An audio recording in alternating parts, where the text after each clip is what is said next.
ሌላኛው ሪዮ ፈርዲናንድ ትላንት ተጫዋል የቀድሞ ማንቸስተር ዩናይትድ ተጫዋች የሆነው ሪዮ ፈርዲናንድ ሚኬል አርቴታ ማንቸስተር ዩናይትድን ስለመረከብ ያስባል በማለት ነው አነጋጋሪ ሀሳብን የሰጠው። ፈርዲናንድ ሲናገር ሩበን አሞሪም መባረሩን ተከትሎ ማንቸስተር ዩናይትድ አርሰናልን የተመለከቱ መረጃዎችን ደግሞ ወደ እናንተ እናድርስ ወደ ቤተሰቦቻችን። የአርሰናል የስካውት ቡድን ኖኒ ማንዱዌኬ ተከላካዮችን በማለፍ ችሎታው ጠቃሚ መፍትሄ ሊሆን እንደሚችል ያምናል ተብሏል። የስካውት ቡድኑ በማንዱዌኬ ዝውውር ኩራት እንደተሰማው ምንም ጥርጥር እንደሌለው ነው መረጃዎች የሚወጡት። አርቴታ በዝውውር ስምምነቶች ላይ ምንም አይነት ጥረት አያደርግም። በተጫዋቹ ላይም ጥልቅ ምርመራን ያደርጋል፣ ከዚያም ለሚመለከቱ አካል ያሳውቃል ተብሎ ነው የሚነገረው።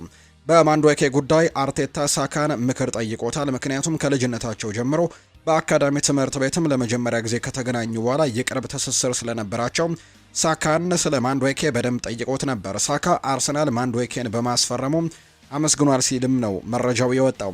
የማንዱዌኬ መምጣት ሳካን አረጋግቶታል። አርሰናልም አሁን ላይ የጨዋታ ሰዓቶቹን በተሻለ ሁኔታ መቆጣጠር እንዲችልም አድርጎታል። ማንዱዌኬ እንዲህ ሲል የሚናገረው ማንም ሰው ዝም ማለት አይችልም። እናም ማንም ሰው ደረጃችንን ዝቅ ማድረግ አይችልም።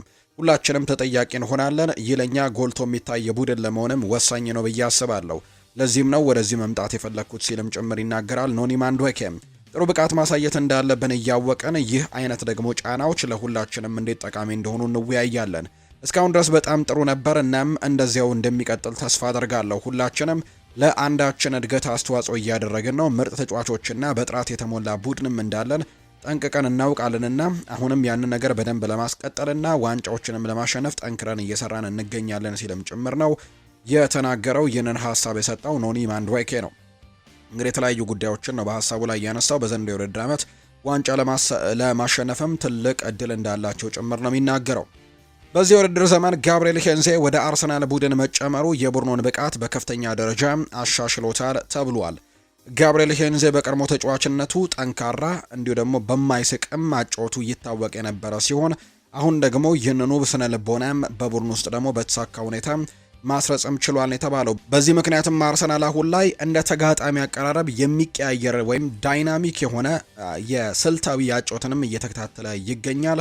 ከእያንዳንዱ ጨዋታ በፊትም ጋብሪኤል ሄንዜ በቡድኑን በመሰብሰብም የተሻለውን ስልትም ይነድፋል። እሱ ከመጣ በኋላ አርሰናል ይበልጥ የተሟላና የተቀናጀ የቡድን ስራንም እያሳየ እንደሚገኝ የሚያሳዩ መረጃዎች ናቸው አሁን ላይ በትልቁ እየወጡ የሚገኙትና በዛ መልኩ ነው እየተደረገ እንደሚገኝ መረጃዎች የወጡት። ሚኬል አርቴታ በአሁኑ ሰዓት በዓለም ላይ ከሚገኙ አሰልጣኞች ውስጥ ከሶስቱ ምርጥ አሰልጣኞች መካከል አንዱ ነው ወይ ብለህ ታስባለህ የተብለው የማንቸስተር ሲቲው አሰልጣኝ ፔፕ ጓርዲዮላ ጥያቄ ቀርቦለት ነበር። ጓርዲዮላ ምላሹን ሲሰጥም መልሴ አዎ ነው፣ እሱ ዓለም ላይ ከሚገኙ አሰልጣኞች ከምርጦቹ አንዱ ሆኗል ብሏል።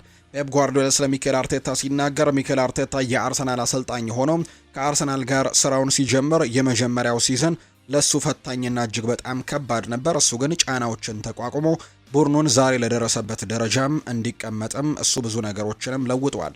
አሰልጣኝነት ከባድ ስራ ነው። ቡድንህን ባለድል ሲሆን ደግሞ ጣትም አይቀሰርብህም። ቡድንህ ውጤት ሲያጣ ትችቶች ሁላ ወደ አንተ ይመጣሉ።